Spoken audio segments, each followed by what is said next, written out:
one message, and that's that we need to transfer all of our transportation to electric transportation. And for all the reasons. Prices of gas, not destroying the planet, a clean, quiet ride, fun to drive.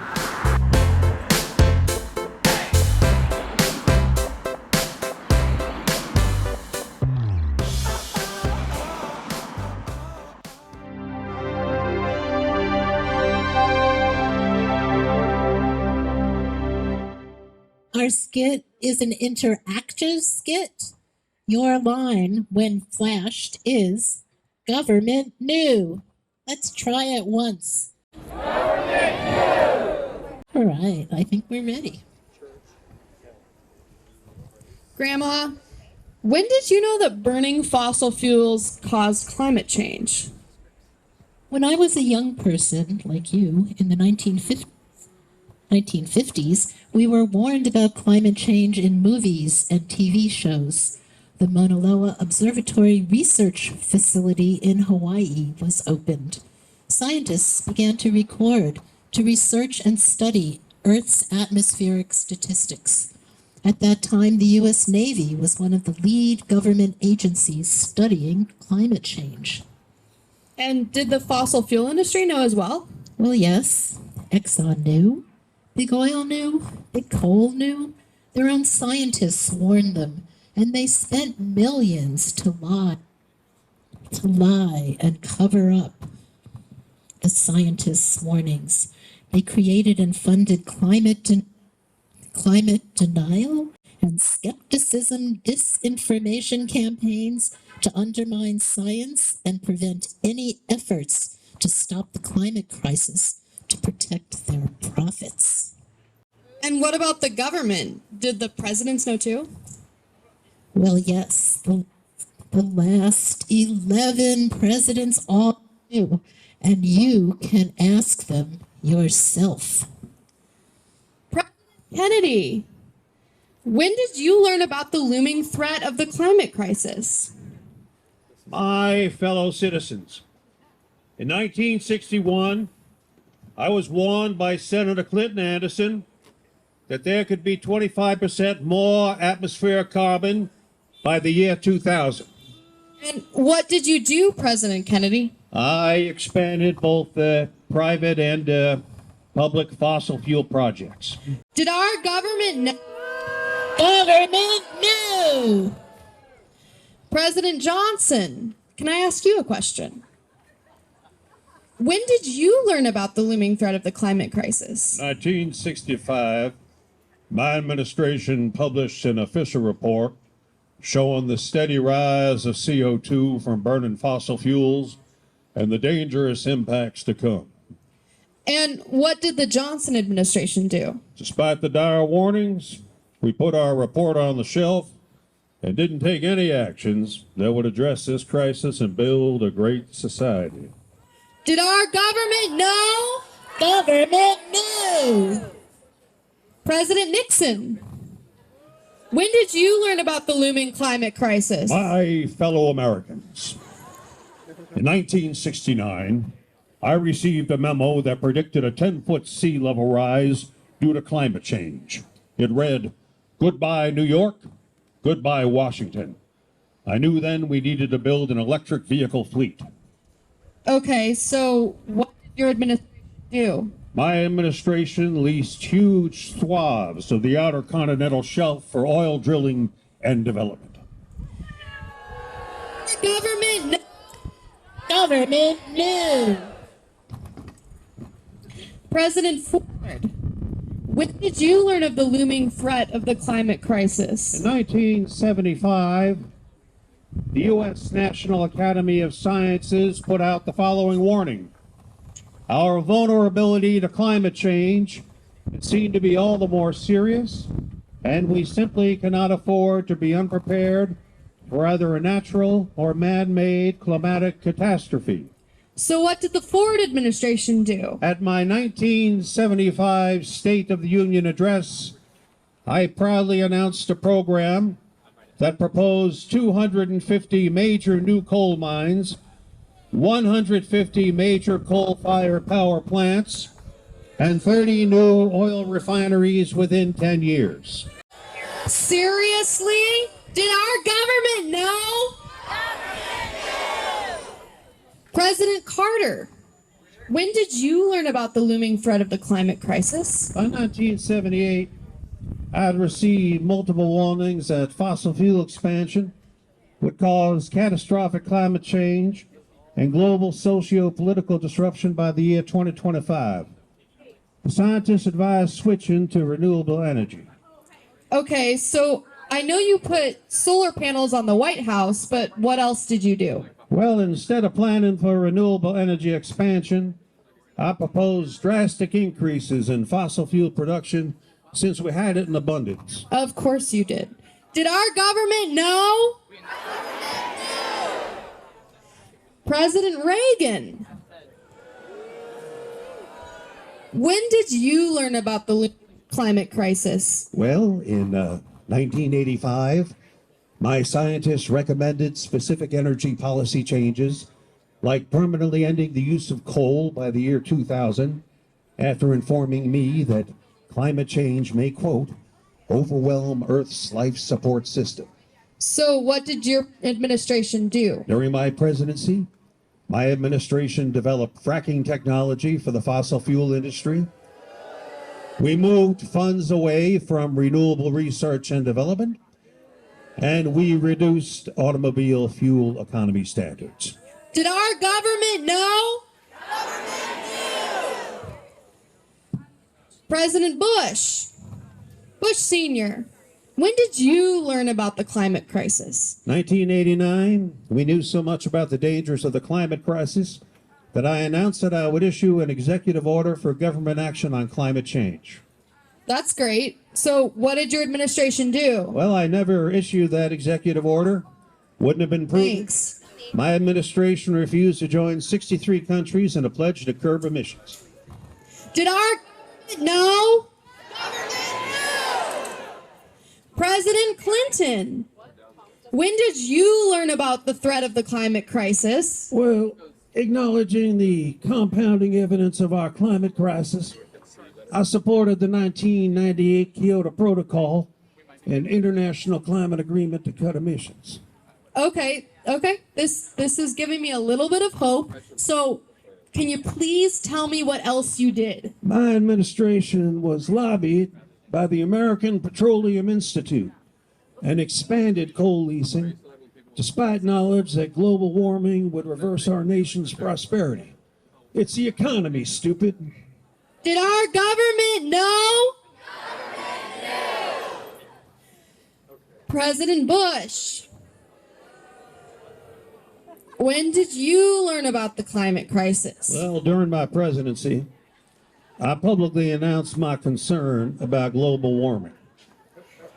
Okay, and what did you do about it? Well, you may have misunderestimated me because we censored climate scientists and blocked EPA climate reports about the gravity of the climate crisis, and we promoted clean coal propaganda. Did our government know? Oh, this is really discouraging. President Obama, when did you the climate crisis? People of America, I am your green president. My administration spoke openly of the daunting climate projections, and I vowed to address our climate crisis. Well, I know you care about climate change, but what else did you actually do about it? I proudly expanded oil infrastructure and commissioned the highest number of coal plants in 25 years. That was me, people. Wow. That's really disappointing, you know? Did our government know?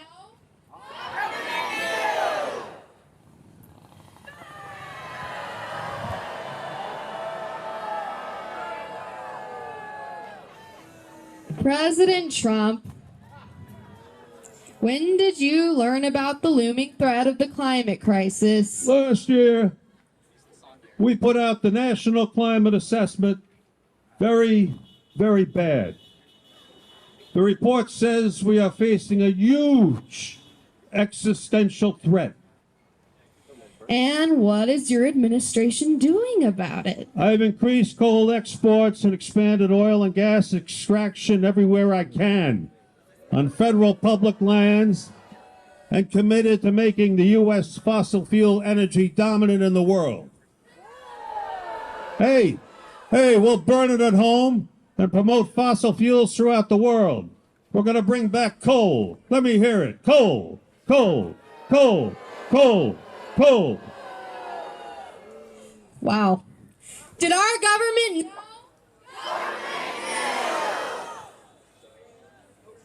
So they did know. And they didn't just do nothing. Our presidents actually acted to make the problem worse. They sided with the fossil fuel industry. It's true. What do we do? Well, young people are right to be outraged.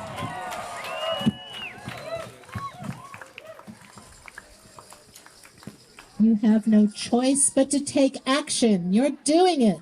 You're striking for climate, and you're part of the people power necessary to address the climate crisis. Just as we needed civil rights, street heat, and people power to push our government to stand up to segregation, we need continuous climate strikes to retain our right to a safe climate. Let the youth be heard. Government knew. Let the youth be heard. Government knew. Let the youth be heard. Government knew. Thank you, everyone.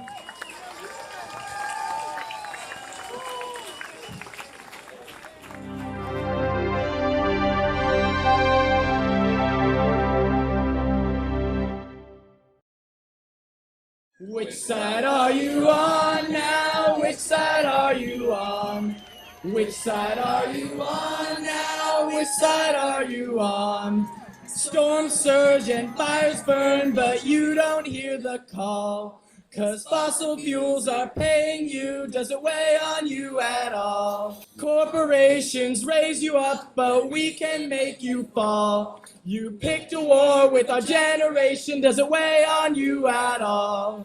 Does it weigh on you at all?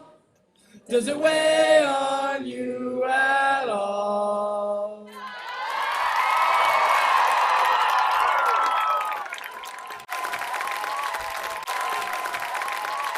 Imagine this. As a part of over 3,500 different strike events in 139 countries globally. In all those events, youth like us and community members like us are gathering to get our collective voices heard on this global crisis. And with this kind of dedication, the dedication that we all use today in hauling ourselves out of schools and out of work, to stand here and demonstrate to the people who are calling the shots for us, this is the dedication that we will need to make these strikes the largest movement for global climate justice in human history. Now, our purpose today is to make our demands clear to the officials and to make them understand that the youth and the community of America are not going to give up on our lives, our planet, and our future, and tell our leaders that this is what democracy looks like! The foundation for our demands have been laid by the National Sunrise Movement, which is led entirely by youth. And the Eugene Coalition for the Climate Strike crafted our own list of demands for the city. They are as follows. No more fossil fuel industry money in politics or in campaign contributions. No new fossil fuel infrastructure for exports, which start by ending the Jordan Cove pipeline project.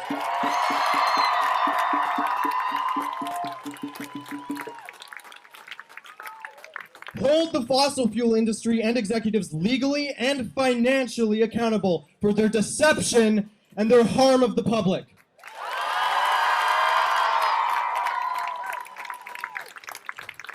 We will support a national Green New Deal with complete decarbonization in time to keep global temperature increase below 1.5 degrees Celsius, according to the IPCC's guidelines and a local framework that will guide its implementation into our community.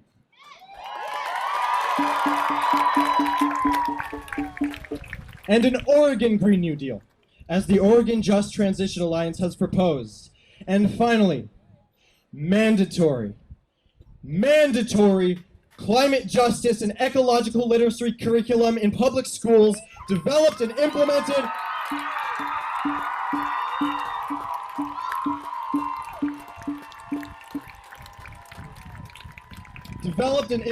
with input from students, from advocates, educators, and experts in relevant fields. We can achieve these. It just takes showing up. Now, in order to generate action on these demands, our coalition has planned a series of events for the following week that will take place throughout the following week to help build support for climate justice and a fair transition away from fossil fuels. Show me what democracy looks like! This is what democracy looks like! We elect officials to do a job. We elect officials to represent and protect us. And when I hear those officials saying that we cannot pass the Green New Deal, we cannot convert to renewable energy, we will never be able to get away from coal or fossil fuels, that's telling me that you are not qualified. You are not qualified to protect us. You're not qualified to represent us. If you can't find a way to make the Green New Deal work, if you cannot find a way to allow us to transition justly and economically safely to a renewable energy planet, country, city, or state, you are not qualified, and we will not vote for you. 1, 2, 3. We need to wake up. We need to rise up. We need to open our eyes and do it now, now, now. We need to build a better future, and we need to start right now. City Councilors and Mayor, your Eugene Sustainability Commission has voted unanimously Wednesday, September 18th to request City Council approve the Commission's resolution of support for the local youth-led climate strike, a resolution which you can find in your packets tonight. This is a specific action you can take tonight as yourselves and your sustainability staff consider the specifics of our emergency climate declaration. If you support this emergency declaration and the youth-led climate strike, please stand up now. 350 Eugene declares the current state of global greenhouse gas emissions, along with the lack of sufficient action worldwide, to have reached a climate emergency. Addressing the climate emergency requires a very rapid transition to carbon-free sources of energy from current fossil fuel use. With no comprehensive state of Oregon plan in place for greenhouse gas emission reductions, it is imperative that individual Oregon cities and counties define their own targets for carbon reduction in support of the IPCC 2018 report calling for limiting warming below 1.5 degrees Celsius. Our biosphere is being sacrificed so that rich people in countries like mine can live in luxury. It is the sufferings of the many which pay for the luxuries of the few. The year 2078, I will celebrate my 75th birthday. If I have children, maybe they will spend that day with me. Maybe they will ask me about you. Maybe they will ask why you didn't do anything while there still was time to act. You say you love your children above all else, and yet you are stealing their future in front of their very eyes.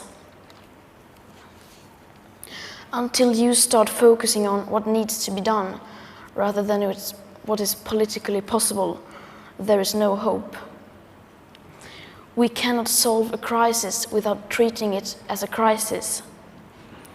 We need to keep the fossil fuels in the ground, and we need to focus on equity. And if solutions within this system are so impossible to find, then maybe we should change the system itself. We have not come here to beg world leaders to care. You have ignored us in the past, and you will ignore us again. We have run out of excuses, and we are running out of time. We have come here to let you know that change is coming, whether you like it or not. The real power belongs to the people.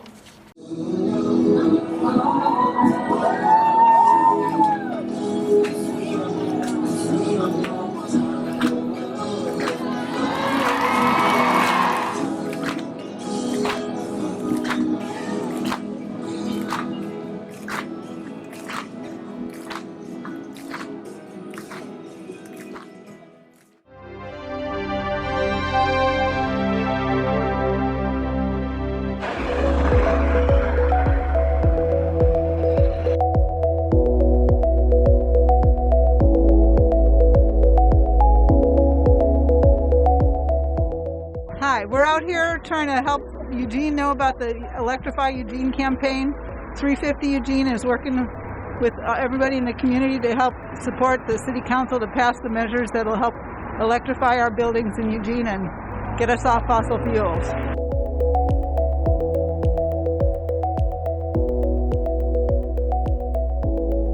I'm out here with my wonderful friends at 350 Eugene, alerting the community that we need to protect what we have left. I'm out here supporting 350 Eugene and trying to electrify everything we can all over the city and state. So people will use electricity, clean electricity, as opposed to natural gas.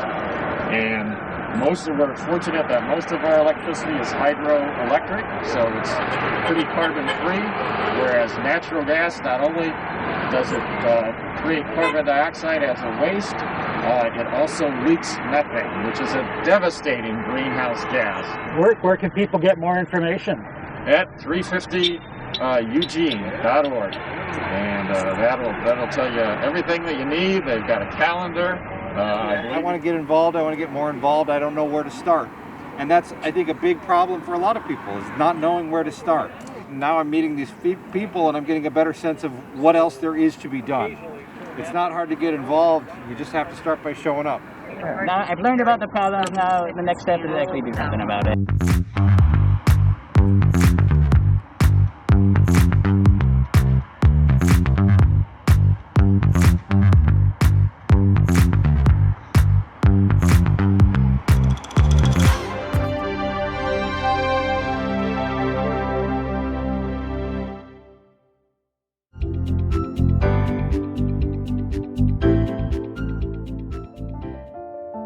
We all care about leaving a habitable planet and a stable climate system for our kids, but we have grave concerns about the ability of our government to meet the challenge of accelerating climate-related disasters and the related devastating social impacts. The mission of the 350 Eugene volunteers is to raise the awareness about this emergency we face. We want to show our community the ways we can personally and collectively address the problems, and then take whatever actions necessary to drive our decision makers to take bold action.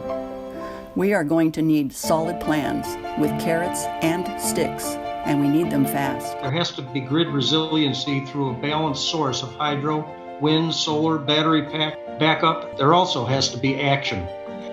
Our primary work focuses on advancing policies that end our reliance on fossil fuels. We must transition to 100% clean energy. Our buildings and our transportation must be electrified. It's a really big change, but we can do it. The tactics our grassroots group uses include education, from tabling to presentations, events, panels, public art projects, demonstrations, and sometimes nonviolent civil disobedience. We work with young and BIPOC groups and many coalitions so we can build a broad, inclusive, and powerful movement for the change we need. Thank you for your support. We couldn't do it without help from people like you.